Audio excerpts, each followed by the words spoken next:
In a dramatic escalation of the US-China trade conflict, President Donald Trump has announced a 100% tariff on all rare earth mineral imports from China, marking one of the most aggressive economic countermeasures in modern history.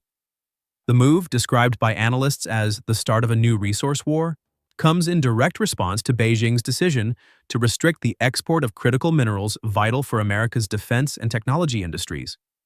For years, China has held an iron grip over the rare earth supply chain, controlling nearly 70% of global production and over 80% of refining capacity, according to the U.S. Geological Survey.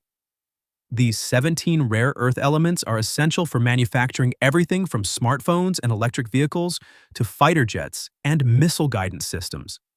By tightening export controls, Beijing sent a clear message. It was ready to use its dominance over rare earths as a weapon of economic leverage. Trump's response was swift and furious. Speaking at a press conference flanked by steel and manufacturing workers, he declared that America will no longer be held hostage by China's mineral monopoly. Within hours, the U.S. Trade Office confirmed new 100% tariffs on all rare earth imports, signaling the administration's determination to confront Beijing head-on. According to Reuters, this marks the first time in decades that the United States has imposed full tariffs on a category so vital to its national security. The decision sent shockwaves through global markets. Shares of major tech and defense companies, deeply reliant on rare earth materials, tumbled overnight. Investors fear a new wave of supply chain disruptions that could cripple production in industries already reeling from the semiconductor shortage. China's reaction was immediate. State media accused Washington of economic aggression, warning that Beijing was prepared to respond with equal force. Behind the scenes, officials hinted at deeper export restrictions, targeting advanced magnetic materials and battery components, a move that could choke American manufacturing within months. In Washington, intelligence officials have long warned about the dangers of dependence on China's rare earths. A classified Pentagon report leaked earlier this year described the issue as a national vulnerability of the highest order. The report noted that China's control over refining technology gives it not just economic power, but strategic influence over global defense supply chains. For Trump, this is not merely an economic decision, it's a political statement. His message to Beijing is clear: the U.S. will match every restriction with retaliation. But as analysts at the Brookings Institution point out, the challenge lies in America's lack of alternatives. Despite having significant mineral reserves, the U.S. currently lacks the infrastructure to process rare earths domestically. Building such capacity could take years, time that Washington may not have in the face of China's accelerating strategy. As one energy strategist told Bloomberg, this isn't just about tariffs, it's about technological survival. The rare earth war has begun, and both superpowers are now fighting for control of the materials that define the future. The shock of Trump's 100% tariffs on China's rare earth minerals has rippled through every layer of the global economy. Within hours of the announcement, financial markets responded with alarm.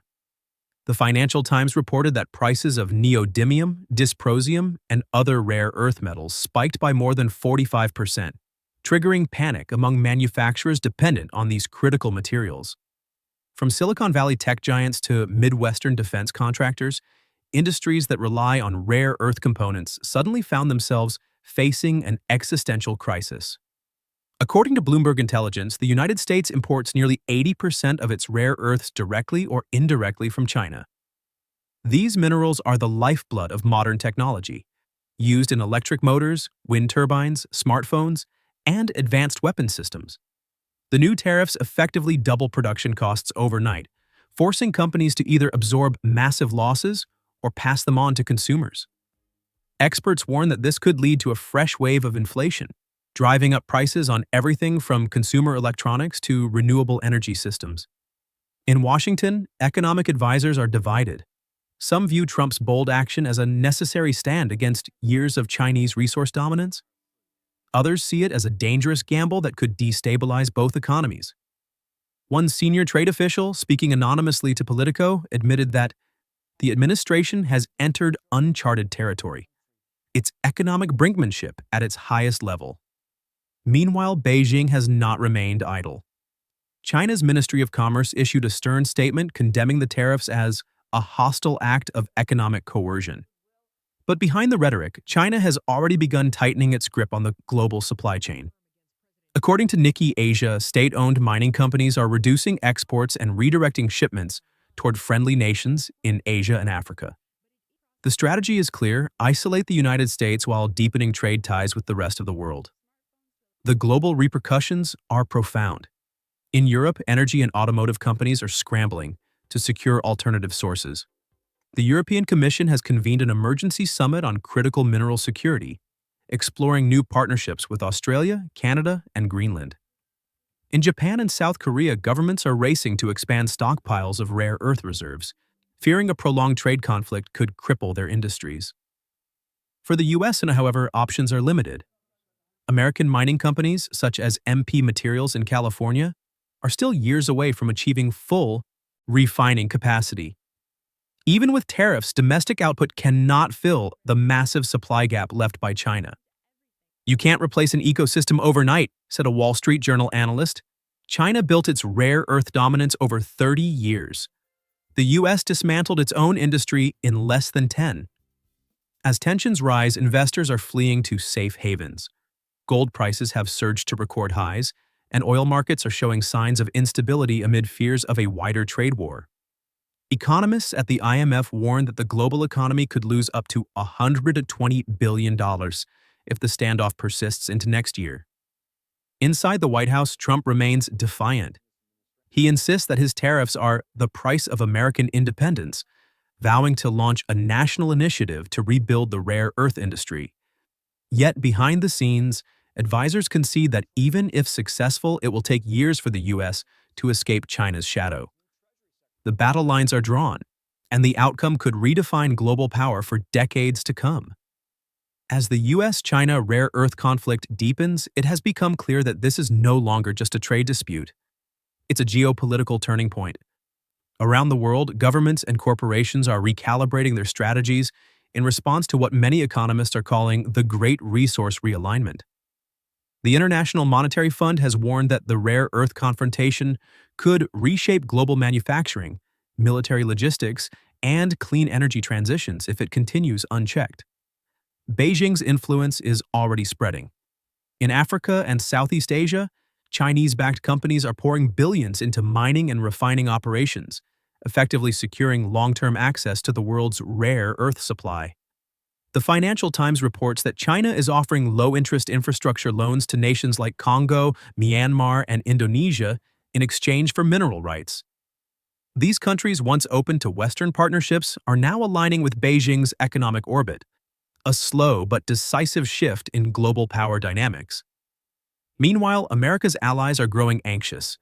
Japan and South Korea, two of the world's largest importers of rare earth materials, fear collateral damage from the escalating trade war.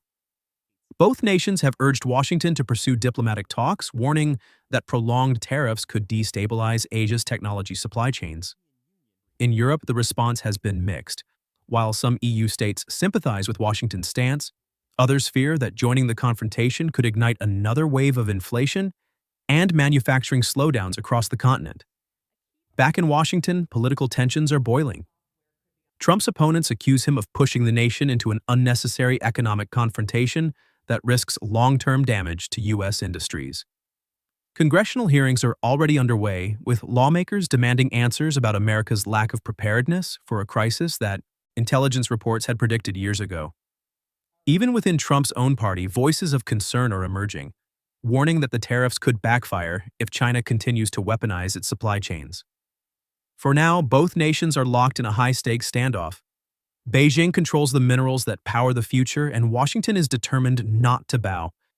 But beneath the rhetoric, the outcome remains uncertain.